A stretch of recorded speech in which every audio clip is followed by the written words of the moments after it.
Sabhaye Namaha. Namaste to everybody.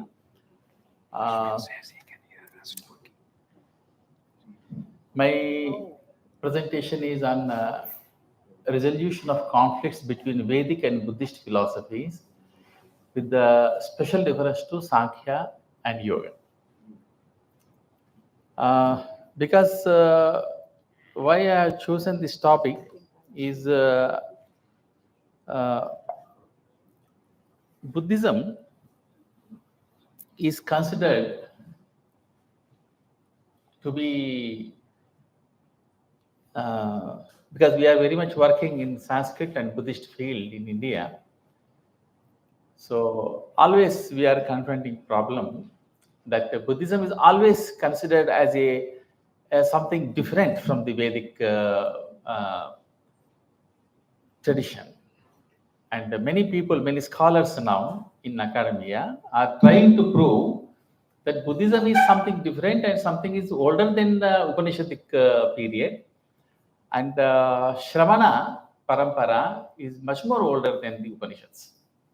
And they always want to deviate Buddhist philosophy from Vedic tradition.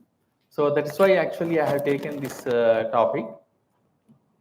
In the history of Indian philosophy, we have been treating the Buddhist philosophy as atheist and atheist philosophy. We are also treating Buddhist philosophy as atheist philosophy and place it in Purva-paksha always.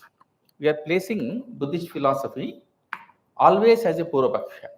If you see Sarvadarshana Sangraha, written by Madhavacharya,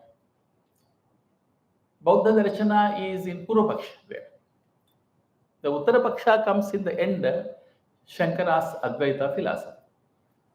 So we are also always treating Buddhist philosophy as atheist and also keeping it always as Purva-paksha and condemning it. And as a consequence, now what is the situation now?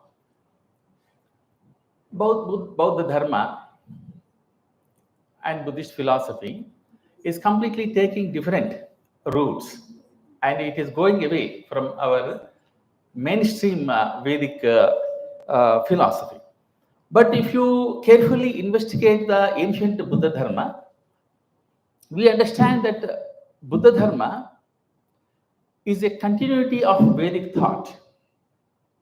Though some scholars disagree to this is a fact. According to Sarvapalli Radhakrishnan, Buddha's main object was to bring a reformation in Sanatana Dharma by refuting the basic, by returning to the basic principles. This subject is vast, so I have limited it to Sankhya and Yoga. Next slide. In the history of after a detailed study of Sankhya theory, we come to the conclusion that the Sankhya is a three-level. The Sankhya philosophy itself is very interesting philosophy in ancient India. It has a three levels: early Sankhya, medieval Sankhya, and the late Sankhya. In Shruti and Smriti, Sankhya and Yoga are used in the sense of knowledge and action respectively. Sankhya was taught by Maharshi Kapila. Philosophers, scholars, and allied people have also accepted it as a theistic philosophy. Yet, Shankaracharya has called Sankhya philosophy the main opponent of Vedic Vedanta philosophy. Why this happened? Some scholars say that Sankhya was the Shruti based and theistic in its initial form. Later, due to the excessive influence of Jains and Buddhists, it must have become the atheistic and materialistic. Possibly, Badarayana and Shankaracharya must have refuted this medieval second level Sankhya. Later, the later Sankhyas, among whom Vijnana Bhikshu and others of 16th century are prominent, revived theism in Sankhya. So Vijnana Bhikshu wrote a commentary to Sankhya Karika. But if you read the Sankhya Karika, Sankhya philosophy, you cannot find any theistic explanations there. But Vijnana Bhikshu and Vachaspat Mishra have given the commentary by which they have given the theistic commentary, Astika commentary. No, Kapila had not denied the God. Like that they wrote, Vijnana Bhikshu and Vachaspat Mishra. So they tried to make it the theist philosophy. But that is why Sankhya, originally it was atheistic. And then it became theistic due to these commentaries. So let us go ahead, because our main theme will go. It seems that the Buddhist philosophy are influenced by the Sankhya principles. This is what actually we are coming to the point. And later implemented them in their philosophical theories. This suggests both Sankhya and Bodha have same philosophical background, as they are closely related to each other.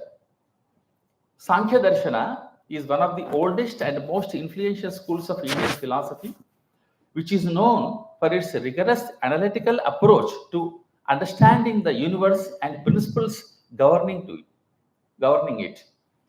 The term Sankhya means enumeration or counting. There are two meanings. One is enumeration, other is counting, which reflects its systematic and methodical analysis of the elements in the existence.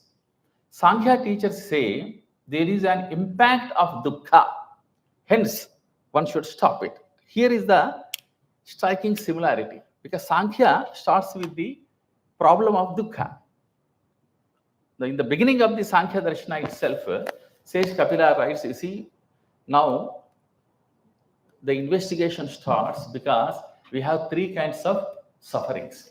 He says, Dukkhatrayabhigata jignasa, tadapagata ke heto. Like that he starts. And Buddha's main investigation was on dukkha only, same.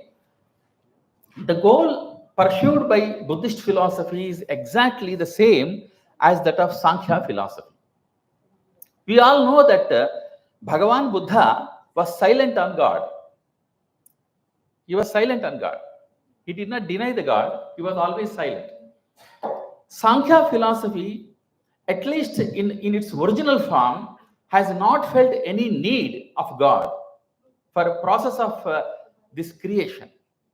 For the process of creation, Sage Kapila did not take the name of the God at all.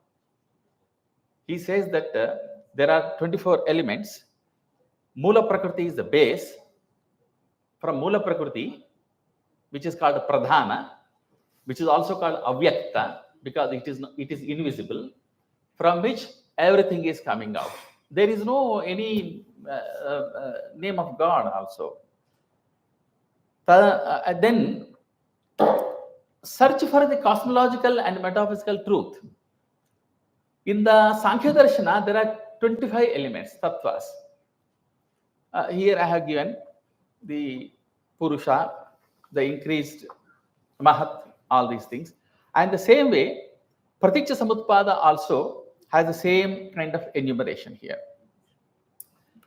And then Bauddha and Sankhya teachers, Vedic and Shravanic thoughts occupy the major part of Indian philosophy, Indian history, Indian religious history. And then here we had to see Arada Kama was a Vedic saint and a teacher of yogic meditation. He was a great teacher of Sankhya Darshana. According to the Pali canonical literature, he was the first teacher of Gautama Buddha. After Gautama became an ascetic, he went to Alarakama. So when Buddha came out of his house, we all know the story of Buddha. And he did meditation and he tried in several ways. And then he found a teacher called Alarakalama. And he went to Alarakalama and then Alarakalama, his name is Alarakalama. Then he taught Buddha. After Gautama became ascetic, he went to Alarakalama, who taught an early Sankhya at Vaishali. Vaishali was a great city in those days. Alarakalama taught Gautama Buddha a dhyana state called the sphere of nothingness. Akinchanyayatana, it is called in Pali. Actually, originally, he taught the Sankhya philosophy to Buddha. You see, now when you see the websites about you can search who was the teacher of Buddha, first teacher. There are a few things. Buddhists are not telling anything about the teacher of the Buddha. And also they accept it. If you ask, they accept it. And if you search on the websites also, Alarakama is the name, is the teacher of the Buddha is coming in all websites. But nowhere it is mentioned that Alarakalama taught the Sankhya philosophy to Buddha. They say they use different, like this. They only wrote that Alarakalama taught Buddha a kind of meditation. That's all. It is written there. What is the kind of meditation? That is Sankhya Darshana only. Alarakalama was the teacher of Sankhya Darshana. He taught Sankhya Darshana because Buddhists did not mention. You see, now Buddhism spread everywhere in the world, Southeast Asia and also China, Japan, everywhere. There are many things. This is a very interesting and very important topic in terms of our Sanatana Dharma protection. So, when that is for a long time, we ourselves kept Buddhism in the Purvapaksha, and that is why we have ourselves made distance to Bauddha Dharma. And now Buddhism went to other countries and it became very powerful. And now we are thinking how to now say that Buddhism also is a part of Sanatana Dharma. This is a very big topic in our Sanatana Dharma. So therefore, it's very interesting and very important topic in my view, that Buddhism is very much part of Buddha Dharma is very much part of Sanatana Dharma. But there are several levels why it happened so. And Ashwagosha, poet Ashwagosha very clearly wrote that what Alarakalama taught Buddha in Buddha Charitam. It's very interesting. Very clearly, Ashwagosha did not say that he only taught Dhyana. He very clearly wrote that Ashwagosha taught Sankhya Darshana to Buddha. So, these are all very interesting. We don't have time, and also after sitting in several sessions, I am also getting a kind of sleepy status. And also, this is not our mistake. So this is because of Shashi Kejriwalji, because he is giving such a good food. And also, this topic is very serious. But only gist I am telling. I hope that you are understanding what I am trying to say. There is a connection between Vedic Dharma and Buddha Dharma. And if anybody asks what is the evidence, you can say Sankhya Darshana. Because Sankhya Darshana and Buddha Darshana have so much similar. Sankhya's investigation starts from dukkha. Buddha also starts from dukkha. You see, why Buddha wanted to get the enlightenment? What was the problem of Buddha? Buddha has seen 4 visions. Everybody knows the story of Buddha. And then he wanted to escape from the dukkha of the world. That is why he found 4 noble truths. What are they? He found that there is a suffering in the world. It's very interesting. We think that we know that already. No, that is different. But Buddha's understanding was something different. Buddha found that there is a suffering in the world. That is first noble truth. And then second noble truth is suffering is originating, taking birth. That is second one. It is not permanent. It is taking birth. That is why it can be stopped also. So we have one rule. Ye jayate tat mriyate. जो पैदा होगा उसका नाश भी हो जाएगा. The thing which is taking birth, like you see, जातस्य हि ध्रुवो मृत्युः ध्रुवम जन्म मृतस्य च तस्माद् अपरिहार्येऽर्थे नत्वं शोचितुमर्हति. That's what Krishna says to Arjuna. So if you are born, you will die. If you die, you will again born. Don't worry. This is a process. So in the same way, dukkha is originating. That means it can be stopped. So that is the third noble truth. Dukkha nirodha satya. And the fourth noble truth is there is a way how to stop the cessation of the suffering. So these are the four noble truths. And Sankhya Darshana also say, Sankhya Darshana starts from the suffering. Dukkhatraya abhigata jignasa. So we have to stop the suffering. We have to escape the suffering. Same problem, same philosophy. So how he says that methods are a little different. Kapila says that you should know the process of the creation. It is divided by, you should know what is the creation, who are you? You are the soul, you are the Purusha. This creation is divided into 24 elements. So don't get oneness with these 24 elements. You are different and 24 elements are different. This is called Prakriti, Purusha, Viveka, Jnana. So by that you will get enlightenment. And Buddha says something different. He says that you should understand the Pratitya Samutpada. He says Pratitya Samutpada means again this is the process, he said.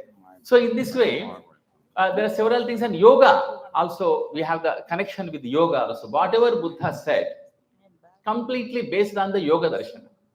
The Dhammapada starts with the mind also. See, yoga darshana, what yoga darshana says? Yoga darshana speaks about the mind. Buddha speaks always about the mind. So in this way, we have a lot of similarity between all darshanas and Buddha darshana, but mainly Sankhya and yoga, you can see very clear similarity.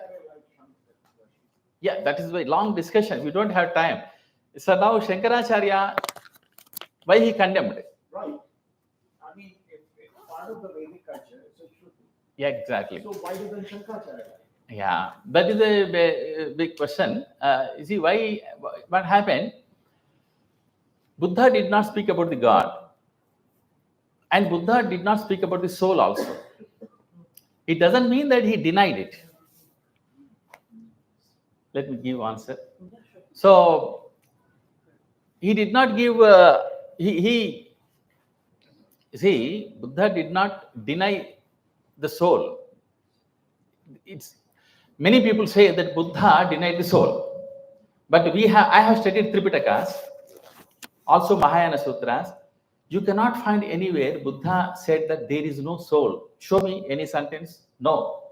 But he did believe in universe. But in course of time, so Buddhism is very long history. Buddhism has, I am speaking about the early Buddhism. But later on, in course of time, when Mahayana Buddhism has come, Buddhist scholars started writing that there is no soul. They started writing. So Buddhism developed into four categories: Yogachara, Vijnanavada, all these four kinds of Mahayana. They have argued that because constantly our Vedic scholars were insulting them and asking them, putting again and again, you don't know about the soul, like this, like this. There are so many texts, there are so many books also, which are argumental. He wrote one book and then reply to other Shastra. Like that, there is a continuity of the logical arguments between Vedic scholars and Buddhist scholars. And Buddhist scholars took the revolt position, like Dharmakirti and Dignaga. They are great scholars. You see, first you should understand that Buddhists are not foreigners. This is great ignorance of Indians. Buddhists are not foreigners. Buddhists are Indians. Our own ancient Vedics, our own ancient sages. That is where actually we are making mistake. You see, as a consequence, now what happened? It became big headache even in the Hindu society. Now they wanted reservations. and they want to, they always abuse Hinduism now, and everywhere there are conflicts. You see, this is made by you only. So why we should treat them like that? You see, that is why whenever we speak about Buddhists are, we should understand that Buddhists are also like our ancient, like Panini, Patanjali, great acharyas, Buddhist acharyas we had, like Nagarjuna and Dharmakirti, Digdaga. They were all our great acharyas, not foreigners. So that we should understand. They also, you see, there are so many. India has a very, very expansive, very big country. It was Jambudvipa, not even this present India. Present India itself is very big. But at that time, we had the Jambudvipa. We had a lot of history, and it's a long history. And so many acharyas have taken birth, and Nagarjuna, like great people, and they have taken the stand and they wrote that there is a controversy about the skull. Now, we used to speak. Buddha himself asks in Tebijja Sutta, so if you know the Brahma, you tell me, did you see the Brahma? He started asking. Like that, conflicts have come, but originally, both are following the same stream. You see, they are also the part of our Sanatana Dharma only.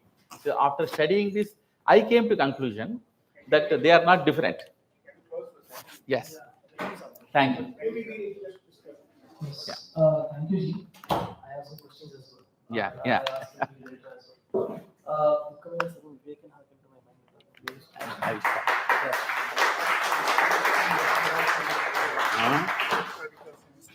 I do apologize for the